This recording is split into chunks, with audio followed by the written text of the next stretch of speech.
Assalamualaikum warahmatullahi wabarakatuh. Kami dari kelompok 4 ingin mempresentasikan hasil kerja kelompok kami, yaitu hak asasi manusia dalam Pancasila dan Undang-Undang Dasar 1945. Lanjut slide.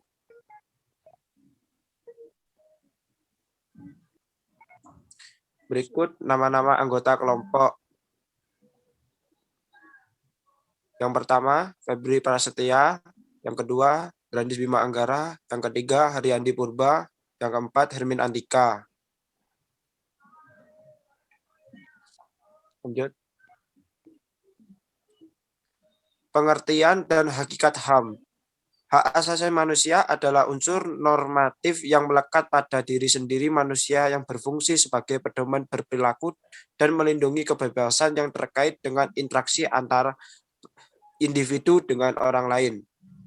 Dalam Undang-Undang Nomor 39 Tahun 1999 tentang Hak Asasi Manusia, Pasal 1 disebutkan bahwa hak asasi manusia atau HAM adalah seperangkat hak yang melekat pada hakikat dan keberadaan manusia sebagai makhluk Tuhan yang Maha Esa dan merupakan anugerahnya yang wajib dihormati, dijunjung tinggi, dan dilindungi oleh negara, hukum, pemerintahan, dan setiap orang demi kehormatan serta perlindungan harkat dan martabat manusia.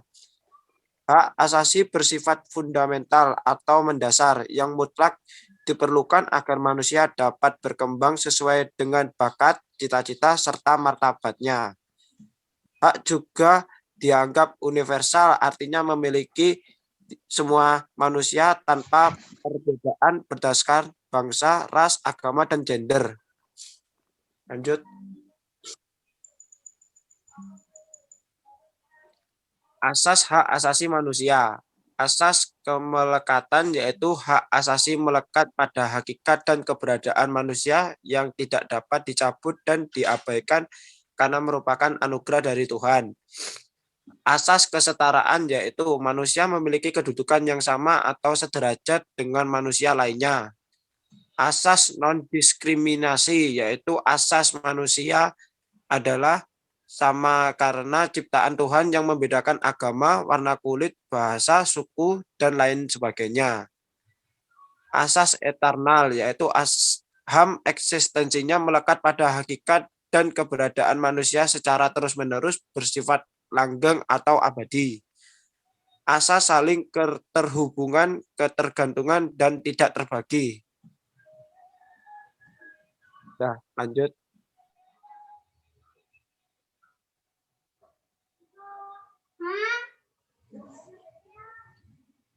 Bentuk HAM. Bentuk-bentuk HAM, hak asasi pribadi atau personal rights. Yang kedua, hak asasi ekonomi atau property rights. Yang ketiga, hak asasi untuk mendapatkan perilakuan yang sama dalam hukuman dan pemerintahan atau right of legal quality. Yang keempat, hak asasi politik atau political right. Yang keenam, hak asasi sosial dan kebudayaan atau social and culture rights. Yang keenam, hak asasi untuk mendapatkan perlakuan tata cara peradilan dan perlindungan atau prosedur right. Lanjut. Instrumen HAM. Yang ke-1, Pancasila. Pancasila, nilai-nilai Pancasila yang terwujud dalam 5 sila merupakan landasan bagi pembangunan hak asasi manusia. Yang kedua, Undang-Undang Dasar 1945.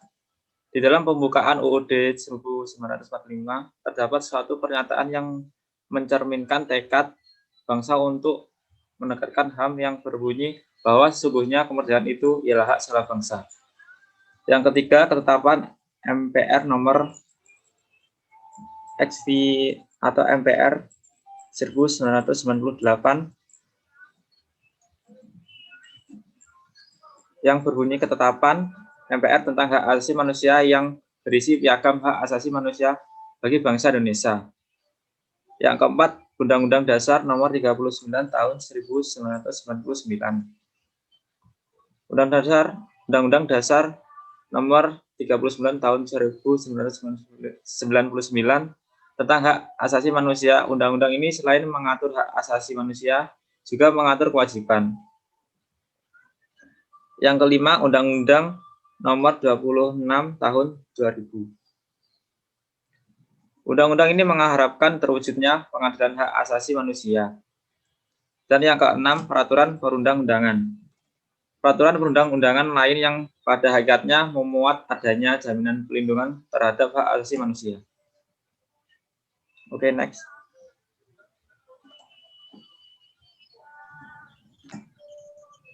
Hak asasi manusia dalam Pancasila. 1. Sila pertama. Menjamin kemerdekaan untuk memeluk agama, menjalankan ibadah, dan menghormati perbedaan agama. Sila kedua. Memposisikan setiap warga negara pada kedudukan yang sama dalam hukum. Sila ketiga. Memberikan semangat persatuan di antara warga negara dan menempatkan kepentingan bangsa dan negara di atas kepentingan pribadi atau golongan. Sila keempat. Mengajarkan untuk menghargai hak setiap warga negara untuk bermusyawarah, mufakat yang dilakukan tanpa adanya tekanan ataupun paksaan. Sila kelima, mengakui hak milik perorangan dan dilindungi pemanfaatannya oleh negara. Selanjutnya, hak asasi manusia dalam Undang-Undang 1945. Pertama, pembukaan Undang-Undang 1945 yang berbunyi bahwa sesungguhnya kemerdekaan itu ialah hak segala bangsa, dan oleh sebab itu, maka penjajahan di atas dunia harus dihapuskan karena tidak sesuai dengan peri kemanusiaan dan peri keadilan. Kedua, pasal 27 ayat 1, tentang hak atas kesamaan hukum dan pemerintah. Ketiga, pasal 27 ayat 2, tentang hak atas pekerjaan dan penghidupan yang layak.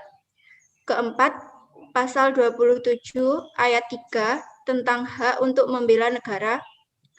Kelima, pasal 2, tentang kemerdekaan berserikat dan berkumpul dan mengeluarkan pikiran. Keenam, pasal 28 ayat A sampai J, tentang hak asasi manusia. Ketujuh, pasal 29 ayat 2, tentang kemerdekaan beragama dan beribadah. Kedelapan, pasal 30, tentang hak atas usaha pertahanan dan keamanan negara.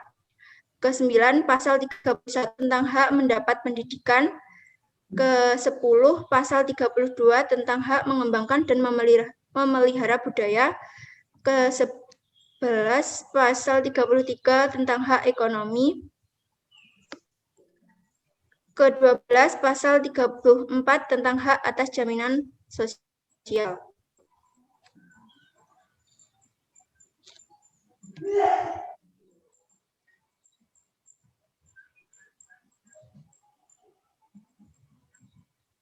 Baik, yang berikutnya lembaga perlindungan HAM yang ada di Indonesia. Yang pertama itu adalah Komnas HAM, yaitu Komisi Nasional Hak Asasi Manusia. Komnas HAM itu dibentuk dengan Kepres nomor 50 tahun 1993 dan mempunyai tujuan ada dua. Yang pertama, mengembangkan kondisi yang kondusif bagi pelaksanaan hak asasi sesuai Pancasila, Undang-Undang 1945, Piagam PBB, dan Deklarasi Universal HAM. Dan yang kedua, meningkatkan perlindungan dan penegakan hak asasi manusia guna berkembangnya pribadi manusia seutuhnya dan kemampuannya berpartisipasi dalam berbagai bidang kehidupan. Yang kedua ada pengadilan HAM.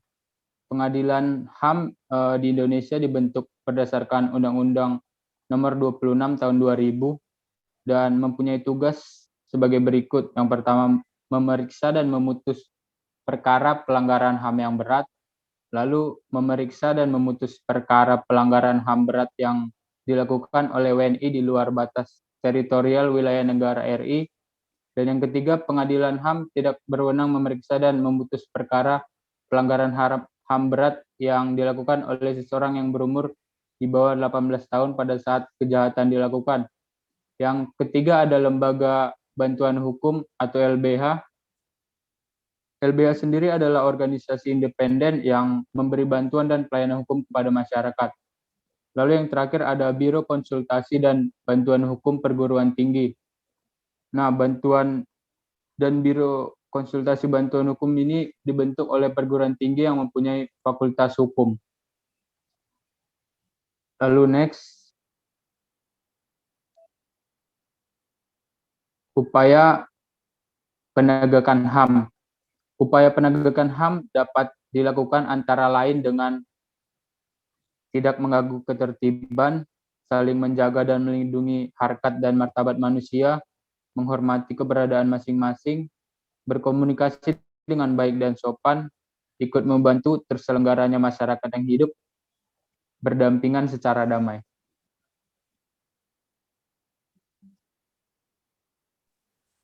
Mungkin sekian presentasi dari kelompok kami. Kurang lebihnya kami mohon maaf. Wassalamualaikum warahmatullahi wabarakatuh.